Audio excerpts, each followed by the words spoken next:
Legato articulation is one of the trickiest skills to master on the trombone. We use this articulation style whenever we see a slur and our notes are on the same partial. In other words, if we don't articulate these notes, we're going to get a big smeary gliss. So, in order to become a master at legato articulation, it is important that you practice it a little bit every day.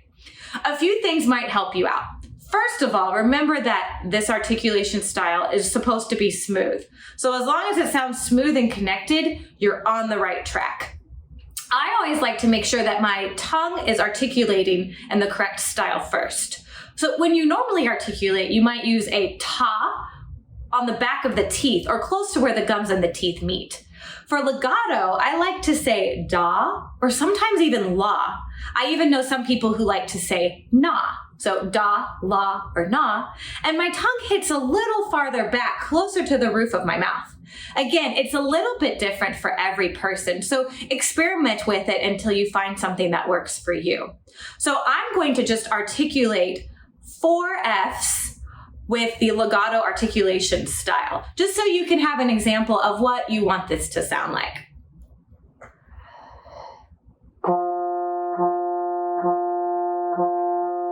I'll do it again.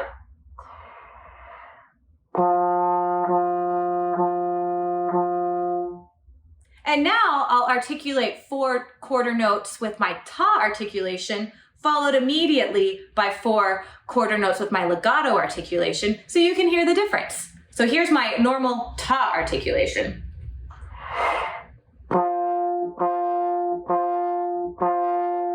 And here's my legato articulation.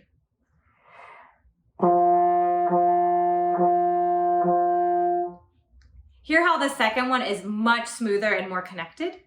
That's the goal with legato. Once you master the legato articulation itself, then you can add the slide in.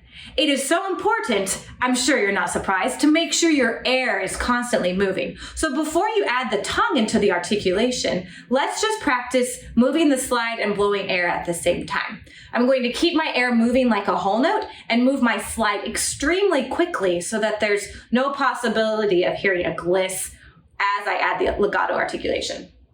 So here's the example of the first 2 measures of Daily Legato Trainer 1 without tongue for the legato articulation.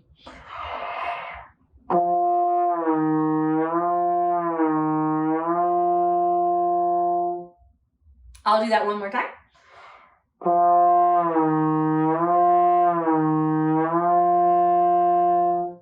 And now if I put those 2 pieces together, my legato articulation with my constant airflow, I'll get a lovely slurred legato articulation.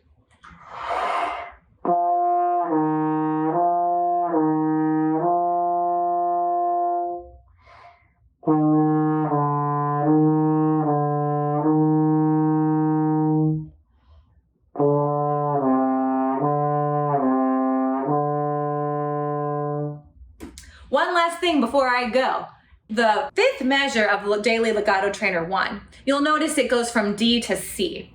If you have a trigger trombone, continue to use C in 6th position for this one. Otherwise, you'll be using your trigger to go back and forth from D to C, and it will break the partial and it won't be a legato slur anyway. So I encourage you to use 6th position for C.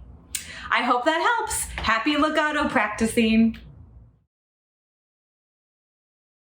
You can always return to this video by scanning the QR code in your band code binder or by searching for the QR code number in YouTube.